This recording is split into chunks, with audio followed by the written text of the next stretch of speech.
ऐका नाही, या जगाच्या पाठीवर कोण्याही शब्दात लिहून देऊ शकत नाही, कोण्याही शब्दात. महाराज, आईचं प्रेम हे जगाच्या पाठीवर फार मोठं आहे. छत्रपती शिवाजीराजांना या ठिकाणी आईनंच घडवलं. लक्षात नाही का? सांगू शकाल आई तुम्ही किती प्रेम आहे? या जगाच्या पाठीवर सगळी प्रेम आहेत, पण आईचं प्रेम मात्र निराळ आहे. जे आईनं दिलं ना ते मात्र तो या जगाच्या पाठीवर कोणीच नाही दिलं. सांगा, मी बसलेला विचारतो काय दिलं आईने? तर आईने आम्हाला हाडं दिली. ही हाडं आहेत ना, हे कॅल्शियम आहे, हे आईने आम्हाला दिलं. आईने आम्हाला काय दिलं? तर आईने आम्हाला हे रक्त दिलं. आईने आम्हाला काय दिलं? तर आम्हाला श्वास घेता येत नव्हता, हा श्वास आम्हाला मातृत्वाने दिला.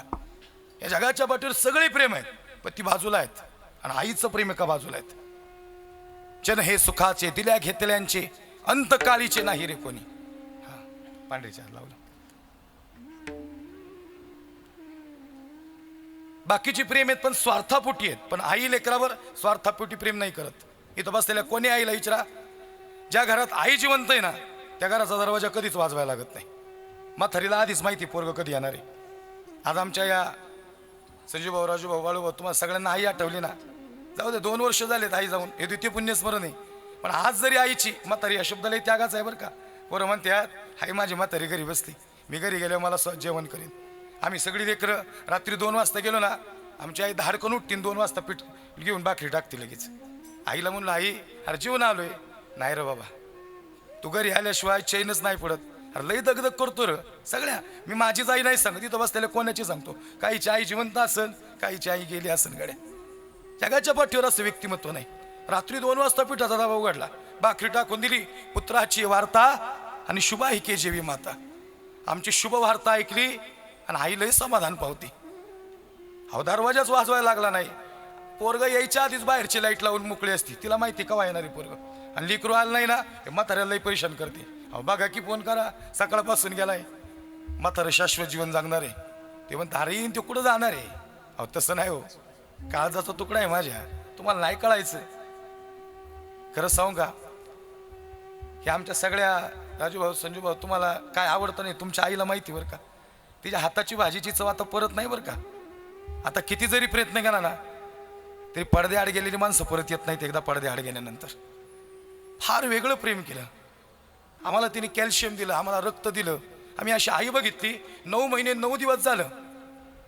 काय सांगू, गर्भीच्या यातना ऍडमिट केलं, डॉक्टरांनी चेक केलं, काय सोचलं आमच्या आईने आमच्यासाठी. आई तुम्हाला का सॅल्यूट आहे माहिती का? आम्ही पोटात लाथा मारल्या तरी तुम्ही आमच्यावर प्रेम केलं राव. आम्ही पोटात फिरलो तरी तुम्ही म्हणता लेकरू विरळे गच्चाला की. पण 9 मास कष्टलासी 10व्याने प्रसूत झाली. येताची कर्म जाड तुझी मानक अडकली, अकांत जननी दुःखे धाय मोकली. 9 महिने 9 दिवस आम्ही ज्यावेळेस पोटात होतो ना, या गर्भीच्या यातना म्हणजे मृत्यूच्या यातना होत्या तुम्हाला. पण सहन केल्या तुम्ही. ऍडमिट केलं, इमर्जन्सीला ऍडमिट केलं.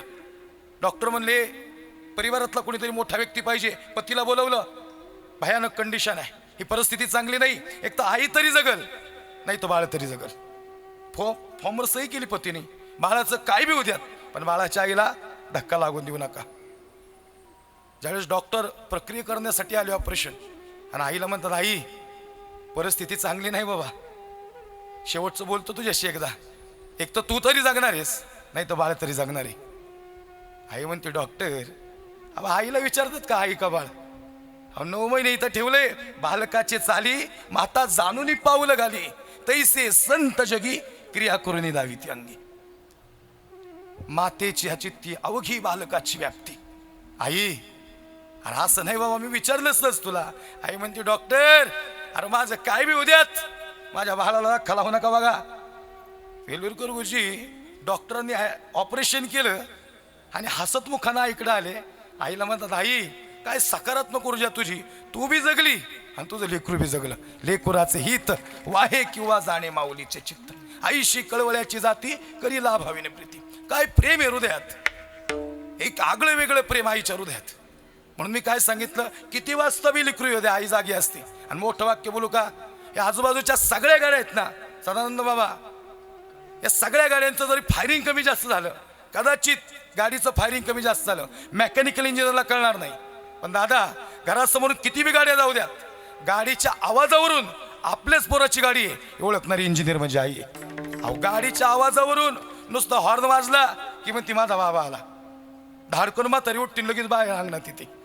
खरंच सांगू का, ज्या दिवशी ही जाते ना गड्या, त्या दिवशी मी इथं दौंडच्या ठिकाणी कीर्तन केलं. एक चालू कीर्तनात मुलगी उठली आणि माझ्या हातात चिठ्ठी दिली. मी म्हणलं काय झालं बाई? काही नाही म्हणली, महाराज झी टॉकीजला कीर्तन बघितलेलं तुमचं, त्यावेळेस तुम्ही वानवळा देणारी आई सांगितलेली. माझी आई मी सोबतच बघत होते, पण आज 2 महिने झालं आई गेली. म्हणले महाराज आईची लय आठवण येते. म्हणलं काय झालं? काही नाही म्हणले, ती आई एकदा तुमच्या मुखातून ऐकायची. मी म्हणलं सांगाल ना गड्या, काय अडचण नाही. वानवळ्या देणारी आई म्हणजे तुमच्या लक्षात घ्या, इथं बसलेल्या सगळ्या लेकीला माहिती आहे, कारण प्रत्येकाची आई वानवळ्या देणारी आहे. हे आमच्या जुन्या आजी आहेत ना, अहो तुम्ही वानवळ्या देणारी आहे. आत्ताची बी आई वानवळ्या देणारी आहे. 80 वर्षाची आजी बघितली आणि 60 वर्षाची मुलगी बघितली. मला वाटलं या बहिणीच आहेत, पण ते जवळ गेल्यानंतर कळलं ती आई आहे आणि ती मुलगी. आईला म्हणलं आई सगळी बोटं मोडली. आई म्हणते अहो लय माया आहे. पोरगी म्हणती म्हातारीला करमतच नाही मायाशिवाय, दिवसात एक तरी फोन करणार. पण खरं सांगू का, गुडघा दुखत होता तरी कांद्याची गुणगाडीत टाकलीच बाई. पुरीच्या गुडघा दुखत होता तरी तांदळाची गुणगाडीत टाकली. आईला म्हणलं आई अरे जावयाची 50 लाखाची गाडी आहे तुझ्या आणि लई प्रॉपर्टी संपत्ती आहे ना, तू कशाला बाबा का तांदळाची गुणगाडीत टाकली? जो पाहिजे ते तांदूळ घेईन ना. आई म्हणते महाराज अहो तसं नाही हो, हे तुम्हाला तरी कळलं पाहिजे. मला नाही कळलं आई. अहो तसं नाही महाराज, आता माझी लाडकी लेक आहे ना, घरी जाईल ना. आणि एक सांगू का आई, इथं बसल्या कोणी लेकीला विचारा, आईचं एक माप जास्त पडलं बरं का तुमच्या. असं माप टाकती तांदळाचं आणि हानूच काळ्या नजरेने पोराकडे बघती. पोरगं काहीच म्हणत नसते, पण तिला बी आहे, तिच्याकडे लय संसार राहिला नाही आता. पोराच्या मनात काहीच नाही, असं एक माप जास्त टाकती. पोरगी म्हणते आई अरे लय वजन होईल. आई म्हणते नाही बाई जा. आईला म्हणलं आई अरे खरंच 50 लाखाची गाडी, जावई पाहिजे ते तांदूळ घेईन. आई म्हणते महाराज मला माहिती हो, पण तुम्हाला माहिती नव्हं, आता माझी लेक घरी जाईल, हे तांदळाची गोण सोडल, ह्याच्यातलं तांदूळ काढीन, भात करल आणि पहिला घास तोंडात घालेल ना, आणि मग तिला म्हातारीची आठवण येईल. आणि ज्या दिवशी तिची आई जाईल ना, या घरातले सगळे कोपरे मोकळे राहतील. म्हणलं तरी कुणी वानवळ्या देणार नाही. ज्याची आई जिवंत नाही त्याला विचारा, आज ते घर शांत झाले त्यांच्यासाठी. खरं सांगू का महाराज, आईशी कळवळ्याची जाती करी लाभावीने प्रीती, प्रेमच नाही असं माऊली व्यक्त झाले. विश्वमाऊली ज्ञानोबा आहे किंबहुना धनुर्धरा, जो मातेच्या उदरा तो मातेचा सोयरा के तुला पा. अर्जुना अरे किती प्रेम आईचं मुलावर. जी आई बाळाला जन्म देते नाही, ती आई बाळाला कधीच रिवर्स देत नाही. पोराने स्टार्टर मारला की नंबर प्लेट का बघत बसते गाडीचा. म्हातारा म्हणते अरे येईन ते सारखं फोन नको करू. ती म्हणते असू द्या म्हणली, मी त्याला सारखं फोन करण्याने तुम्हाला अडचण आहे तर तुम्ही माझ्याशी बोलू नका, पण माझ्या लेकराची काळजी मला घ्यावी लागेल. एक सांगू का, जी आई बाळाला जन्म देते ना वेलुरकर गुरुजी, ती आई बाळाला कधीच रिवर्स नाही येऊन देत. मी जनरल प्रश्न विचारतो इथं, मला सांगा 10 किलोचं लाकूड पाण्यात टाका आणि 50 ग्रॅमचा दगड पाण्यात टाका, विचार वस्तूचा नाही महाराज, विचार वजनाचा आहे. 10 किलोचं लाकूड पाण्यात टाका आणि 50 ग्रॅमचा दगड पाण्यात टाका, काय बुडणू? तसं तर लाकूड बुडलं पाहिजे 10 किलोचं आहे म्हणल्यावर. लाकूड बुडलं का? लाकूड नाही बुडलं, मग बुडलं काय? दगड का बुडला आणि लाकूड का नाही बुडलं? दगड का बुडला याचं उत्तरच नाही शोधायचं, लाकूड का बुडलं नाही याचं उत्तर आत्ता पाहिजे. नाही लाकूड का बुडलं नाही माहिती का? याचं उत्तर आईकडे अर्थातच पाण्याकडे, पाण्याकडे अर्थातच आईकडे. आम्ही आईला विचारू किंवा आम्ही पाण्यालाच विचारू की तू लाकडाला का नाही बुडून दिलं? पाणी म्हणते ज्या झाडाला मी मोठं केलं ते झाड मी कसं काय बुडून दिलं? आई म्हणती ज्या बाळाला 9 महिने 9 दिवस पोटात ठेवून मी जर लहानाचं मोठं केलं तर त्या बाळाच्या विषयी माझ्या हृदयात वेगळं प्रेम आहे. नाहीच आई बाळाला रिवर्स येऊन देत. बघा तुम्ही, रक्तगट वेगळा आहे, कधी सायन्स फेल आहे याच्या समोर. आईचा रक्तगट वेगळा आणि बाळाचा रक्तगट वेगळा, आणि तरी पोटात पोरगं कसं काय जगलं? काहीतरी योगेश गुरुजी काहीतरी किमया असेल ना, जे आजपर्यंत सायन्सला नाही सापडली. सायन्सने एकच व्यक्त केलं की प्लॅसेंटा थ्रू ऑक्सिजन जातो आणि मग बाळ मोठं होतं. तसं नाही गड्या, मिसमॅच रक्त होता दोघांचा. जन्म आल्यानंतर मग एकाचा रक्तगट दुसऱ्याला चालत नव्हता, पण पोटात कसं काय जगलं? या नाभी कमलामध्ये आईच्या अशी एक गोष्ट आहे, जो ऑक्सिजन पाहिजे, जे रक्त पाहिजे तेच लेकराला मिळतं. पोटी भार वाहे त्याचे सर्वस्व ही साये, आईसी कळवळ्याची जाती करी लाभावीने प्रीती. म्हणजे जिथं विज्ञान बी फेल आहे तिथं आईचं प्रेम मोठंच आहे. सगळं फेल आहे, आईच्या प्रेमापुढं काय महाराज? हे शेवटचे 2-3 शब्द का बोललो? हे रत्नागिरी जिल्हा आहे, एक छोटंसं कुटुंब. हे शेवटची 5च मिनिटं घेणार आहे आणि सेवेला पूर्ण विराम देणार आहे. भाऊ काय अडचण नाही ना? 2-3 मिनिटं अजून घेतली तर 10:30 ते 12:30 कीर्तन केलं आहे आपण आजचा.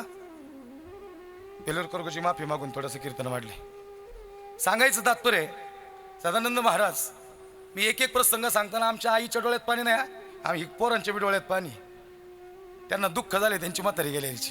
इथं बसलेलं विचारा तुम्ही पोरांना, अहो तिचा खुरबुडीत हात फिरलाच पाहिजे तोंडावनी. आणि जोपर्यंत बंगला आहे ना, आई आहे ना, तोपर्यंत तिला चांगल्या बंगल्यात बसवा. गेल्यावर तर काही नाही करू शकत. जोपर्यंत आहे तोवर त्यांना वेळ द्या ना. नंतर पैसे कमवण्यात लय व्यस्त हो, पण मायबाप निघून जाते ना हातातले. मी अशी पोरं बघितलीत, शेवटचं पाणी गाडव्यातलं बापाच्या अंगावर पोराचं पडलं नाही. पोराला म्हणलं काय झालं, ते म्हणलं बनेलवरच बघितलं हो बाप, आज शेवटची काळी पडलेली पाठ बघितली. चिरा पडलेला पाय, याला तेल कधीच लावायला पाहिजे होतं. महाराज, जोपर्यंत जिवंत, मी जी कंटिन्यू करत आता, जोपर्यंत जिवंत आहे तोपर्यंत खऱ्या अर्थानं मिठी मारून घ्या. एकदा पडद्या आड गेली ना माणसं, परत पडद्या आड गेलेली माणसं परत येत नाहीत. हे सांगायचं तात्पर्य, या रत्नागिरी जिल्ह्यामध्ये घडलेली घटना फक्त 2 मिनिटात विशद करतो आणि सेवेला पूर्ण विराम देणार आहे. बाळाचा जन्म झाला, राजू नाव ठेवलं आई बापानं. आई म्हणते का हो, आपल्या राजूला कलेक्टर करायचं बरं का, आपल्याला कलेक्टर करायचं म्हणले राजूला. एका वृत्तपत्रात हा लेख छापून आला होता. बाप म्हणतो आपल्याकडे 4-2 नारळाची झाडं, ही 4-5 गुंठे जमीन, राजूला कलेक्टर करशील का ग तू? ती म्हणली पोट्या पट्ट्या बांधीन मी. आई आहे बरं का ती. तळपत्या उन्हात रखरखत्या रानात राहिलीस माझ्यासाठी कष्टाच्या घामात. महाराज, खरंच विचार येतो, आमचे डोळे भरून येतात. आमची आई, आता आम्ही 10-10 दिवस 12-12 दिवस बाहेर असतो ना, घरी ओढ घेतली की पहिलं जाऊन म्हातारीच्या बाजूला जाऊन बसतो. एकदा डोळे भरून चेहरा बघितला ना, सगळा थकवाच निघून जातो आयुष्यातला. 2 गोष्टी आहेत घरात, एक आई आणि दुसरी लाडकी मुलगी. बापासाठी लेक लई प्रिय असते बरं का, आणि आईचं तर प्रेम लई विशेष आहे, लई विशेष प्रेम. असं प्रेमच नाही जगाच्या पाठीवर कुणी केलं. मी अहो 35 आणि 40 वर्षाची पोरं हंबारडा फोडताना रडताना बघितल्यात. काय झालंय पोरा, मला महाराज इथं झोपायची म्हातारी आमची. लई प्रेम केलं मी. अशी पोरं बघितल्यात, 10 लाख पगार आहे ना, अमेरिकेत पोरगं कामाला आहे, आणि इकडं आई काय म्हणती 10 लाख पगार आहे. मग म्हातारा म्हणते फोन कर त्याला, बोलव भेटायला, एवढी आठवणी तिथं. ती म्हणते चालला ना त्याचा संसार, आपण नाही डोकवायचं त्याच्या संसारात, झालं आपलं आता. म्हणली तीच आई, ती म्हणती माझा राजू कलेक्टर करायचा आहे मला. अरे नाही होणार बाबा, हे शाश्वत जगतात, तुम्ही थोडं कल्पनेत जगता. पण तिने ठरवलं राजूला कलेक्टर करायचं. हुशार होता राजू, चांगल्या मार्काने पास झाला 7वी पर्यंत. शहरात पाठवलं शिकायला. ती नारळाची झाडं, ती नारळाची बर्फी, ऐका ना, हा डबा घेऊन जा ना, माझ्या राजूला लय आवडती नारळाची बर्फी. डबा घेऊन जायचा. आईने दिवसभर केलेलं काम, महिनाभर कमवलेले पैसे अशा हातात घेऊन म्हातारं राजूकडे जायचं. राजू, आईलाही कष्ट करते बरं का, कलेक्टर व्हावं लागल, माझ्यासाठी नाही तुझ्या आईसाठी व्हावं लागल. राजू म्हणतो बाबा अरे चाललंय ना, खर्च लय मोठा आहे. केला ना राजूने अभ्यास, चांगल्या मार्काने पास झाला 10वी 12वी पर्यंत. पुढं शिक्षण घेतलं, पण नारळाची बर्फी विसरला नाही बरं का आईचा, आणि आई बी विसरली नाही द्यायची. आई म्हणते हो अरे जा ना. अरे ती म्हणतो तसं नाही रे, आता ती लय ग्राउंड मोठे आणि लय मोठं कॉलेज आहे, ते लांब उभं राहायला लागतं, त्याचे लय मोठे मित्र आहेत. आणि फाटलेलं धोतर बघून मलाच लाज वाटते त्याच्यासमोर जायचं का नाही. अहो फाटलेलं धोतर असलं म्हणून काय झालं, बाप आई बाप आहे आपण. बघा मी आता 8 तास कष्ट करत होते ना, तिथं आता मी 10 तास कष्ट करते, पण माझ्या राजूला मला कलेक्टर करायचे. अरे आपले पैसे नाही पुरणार म्हातारी तिला. ही नारळाची झाडं विका, एक नारळाचं झाड ठेवा बर्फी करण्यासाठी. खरं सांगू का, आता बर्फीतलं प्रेम राजूचं कमी झालं होतं. राजू कोणाची तरी प्रेमात पडला होता. ती म्हणती तुम्हाला कलेक्टर व्हायचं असेल तर माझ्याशी लग्न करावं लागेल. आई बापाचा विचार नका करू. केलं ना राजूने लग्न. आता बर्फी घेऊन जाणारा बाप फक्त बर्फी घेऊन यायचा, येताना परत बर्फीचा डबा घेऊन यायचा. म्हातारी म्हणायची बर्फी काही नाही म्हणले, राजू व्यस्त आहे आता. मी खरं सांगू का, तुम्ही पडद्याच्या समोरचे कलाकार आहे आणि बाप पडद्याच्या आडचा कलाकार आहे. आईला रडता येतं आणि बापाला रडता येत नाही. रडता येत असं नाही बरं का, येतो रडता, पण असंख्य दुःख इथल्या पुरुषांनी हृदयात साठवलेली आहेत, व्यक्तच होत नाही पुरुष. मी सगळ्या माणसांना सांगेल तुम्ही व्यक्त वगाड्या, तुमचा एकही क्षण वाया जाऊ देऊ नका. तुम्ही बोलले पाहिजेत, आता रडले पाहिजेत आमचे पुरुष. अरे ते मोकळेच होत नाही. तो तुम्ही ढसा रडता आई, तुमचं काळीजच हळवय, पण आमची माणसंच व्यक्त होत नाही. बाप म्हणला महाराज पोराला मिठी मारायची हो, पण काय बोलावं पोराशी कळत नाही. ऐका नाही, सगळ्यांनी सर्वांगाचे कान करा. हे 2-3 मिनिटं लय महत्वाचे आहेत माझ्यासाठी आत्ताचे. मी जोही विषय सांगतो ना बाबा, तर अगदी हृदयातून सांगतो. मला कधीच कुठला विषय आजपर्यंत पाठ करायची आवश्यकता वाटली नाही. हा समाजातलाच विषय समाजात मांडावा लागतो. आमची काही इथं 50 वर्षाची पोरं आहेत, त्यांचे डोळे भरून आले. आईची आठवण आली. त्यांना आठवले असं बॉटलला धरून चालाय शिकवलं म्हातारीने. ठसका लागला तो बारीक मलिदा करून चारला हो. मग तिच्या तोंडात दात नसले ना, आपण पाहिजे चमच्यावर पाणी पाजायला तिथं, शेवटचा घात सारायला पाहिजे तिला तिथं. हृदयात काय कळवळा निर्माण झाला. म्हातारं म्हणते, हे राजू जरा बदलल्यागत वाटतोय ग. नाही हो, एवढं कष्ट केले, अरे माझे हातपाय दुखायला लागले, मी पर खॉटवर झोपायला आले, मला उठता येईना आता, तरी मी कामाला जाते, आणि माझा राजू कसा बदलेल. नाही ग, मला तरी काहीतरी गडबड वाटते. तर राजू तिकडं कलेक्टर बी झाला, बातमी तर गावात बी नाही राजू कलेक्टर झाल्याचा. राजू भाऊ, काय कोइन्सिडेंट आहे, तुमचं बी नाव राजू भाऊ आहे आणि प्रसंगातला बी मी राजू भाऊच सांगतोय. राजू कलेक्टर झाला. खरं सांगू का, हे तुम्हाला सगळं यश आहे ना, आईची कृपा आहे बरं का, आई बापाची कृपा आहे. महाराज ही माणसं लई निहार आहेत, ह्यांच्याकडे काय कमी आहे तवा, कमी असतानाच सगळं असतानाच निहार पाहिजे. नाही तर माणूस कुठल्या कुठे हवेत जातो, सर्वस्व असताना. अहो दुसरं पुण्यस्मरण आहे, केवढा मोठा खर्च आहे, हे काय सोपं आहे का तवा. राजू म्हणतो, बाप म्हणतो काहीतरी गडबड आहे. एखाद्या वर्षात हा पेपराचा कागद गावात आला आणि कोणीतरी म्हणतो, ओ आई, ओ आजी, अरे उठा, तुमचा राजू कलेक्टर झाला. म्हणले, राजू कलेक्टर झाला? हो, ऐकलं का, इकडे या. म्हणले, माझा राजू कलेक्टर झाला. बाप म्हणतो, म्हातारे थोडं शांत घे. शांत कसं घे, ओटापट्ट्या बांधल्यात, सगळे विकले राजूसाठी. आता हे कशासाठी घर, हे घर नाही ठेवायचं, राजू कलेक्टर झालाय, मोठा बंगला असेल माझ्या राजूचा, जायचं म्हणले. आता आजोबा म्हणत्यात, बाप म्हणतो, अरे ऐक बाबा, नाही गावणार त्याचं घर. अहो पत्ता कुठं तरी शोधा, नाशिकमध्ये राजू कलेक्टर, नाशिकमध्ये राजूची या ठिकाणी पोस्टिंग आहे. आली ना म्हातारी राजूला बघायला. एवढ्या उन्हात अनात बंगला शोधला बरं का म्हाताऱ्याने. आजीला म्हणलं, आजी इथं बस तू, मी आलो राजूकडे जाऊन. झाडाखाली बसवलं आणि बाप राजूच्या बंगल्यात गेला. ज्यांनी कलेक्टर बनवलं त्या बंगल्याकडे बघितलं. ते वॉचमॅननी हे फाटलेलं धोतर बघितलं, हे मुळे कावसन बघितलं. कोण म्हणले तुम्ही? म्हणले, मी राजू कलेक्टरचा बाप आहे. तुम्ही आणि त्याचा बाप? अहो ते कलेक्टर आहे, हे नोकर चाकर आहे, 4 त्याच्या हाताखाली, आणि तुम्ही त्यांचे बाप? अहो मी हाय त्यांचा बाप. त्याला म्हणा, बर्फी घेऊन आला तुझा बाप, आवडीने बनवली बघ तुझ्या आईने, तुला आवडती ना, तुझ्या आईला त्याच्या हातातून खालू घालायची. राजूने खिडकी उघडली, बापाकडे बघितलं. ह्या वॉचमॅननी बापाच्या कमड्यात लात मारली, बाप खाली पडला, बर्फीचा डबा बी पडला. राजूची आणि बापाची नजर एक झाली. राजूने खिडकी नावली. काय वाटलं असं बापाला एक क्षणाला. बर्फी डब्यात भरली आणि म्हातारी म्हणते, का हो, लय मोठा बंगला आहे ना राजूचा आपल्या. काहीच बोलत नाही ती माणसं. म्हातारीने जागी प्राण सोडला म्हातारीच्या मांडीवर. बर्फी बघितली, तिला कळलं ती हुशार आहे घरातली स्त्री, ही निरीक्षण करणारी स्त्री, की काहीतरी घडलं. जर पुरुष न बोलता गेलाय तर याची अडचण काहीतरी आहे. अहो मुंडन करून कलेक्टरची आई महादेवाच्या मंदिरात भीक मागायला बसली.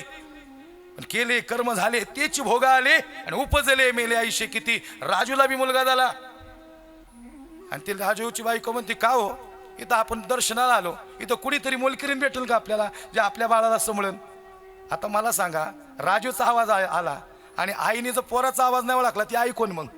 आई म्हणते, मी आहे ना, ओ कलेक्टर साहेबा, मी आहे ना, मी येते तुमच्या इथं नोकरीला. चेहरा नाही दाखवला बरं का. आणि मग पगार काहीच नका देऊ, 2 टाइम जेवाय द्या फक्त. तुमच्या लेकराला माझ्या लेकराग सांभाळन. लेकराचे हित वाहे माऊलीचे चित्त. सांभाळलं ना. तेलाची मालिश काय केली, बाळसं काय आणलं, गुटगुटीत लेकरू झालं. हे रोज निरीक्षण करायचं राजूची बायको. राजूची बायको म्हणते, का हो, आपण दोघांना कामाला जातो, पण आई अशी सांभाळती जशी काय ती त्याच लेकरू आहे. राजू म्हणतो, नाही ग, पण मला तर असं वाटतं तुमची आई बी अशीच असेल. राजूच्या डोळ्यात पाणी आलं. राजू म्हणतो, अरे माझी आई जगली तरी असेल का आता. तिने पोटावर पट्ट्या बांधल्या. राजूला ते प्रेम व्यक्त झालं आज. कदाचित बायकोनीच आठवण करून दिली, माझ्या आईने लई कष्ट केलं माझ्यासाठी. कधी कधी आम्ही थकून जातो ना, तो आमच्यासाठी जुनी माणसं लई महत्वाची असतात. ये पेड़ बूढ़े हुए हैं, ये फल नहीं दे सकते, लेकिन इनके प्यार की छाव जरूर देंगे. प्रेमाची सावली देणारी माणसं त्या क्षणाला लई गरजेचे असतात. त्यास असं वाटतं सगळं संपलं, मग हीच माणसं आम्हाला सावलीत घेतात. राजू लई दमून आला, लई कामाचा लोड वाढला आणि खुर्चीवर जाऊन शांत बसला. काहीच कळत नव्हतं आज काय करावं. तेवढ्यात अंगाई गात होती आई राजूच्या बाळाला, जे राजूला झोपवतो ना गायची, कुठे शोधू ग आई तुला, आसरा नाही जगती मला, जीव व्याकुळ झाला तुझ्या दर्शनाला, आई ये ना जवळ घे मला. कुठे शोधू ग आई तुला, आसरा नाही जगती मला, जीव व्याकुळ झाला तुझ्या दर्शनाला, आई ये ना जवळ घे मला.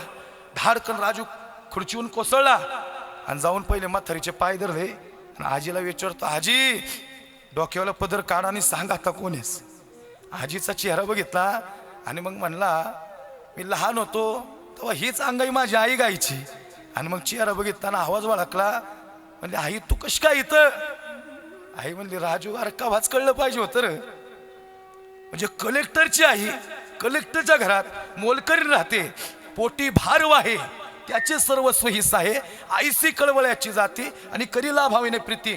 ती कलेक्टरची बायको म्हणते, अहो काय झालं या मोलकरीणीचे का पाय धरता. अगं ती मोलकरीण नाही, ती आई आहे माझी. सगळं विकलं बघ घरातलं.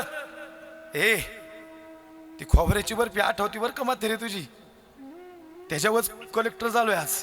तुझे कष्ट कामाला आल्यात, पण चुकलोय मी आज.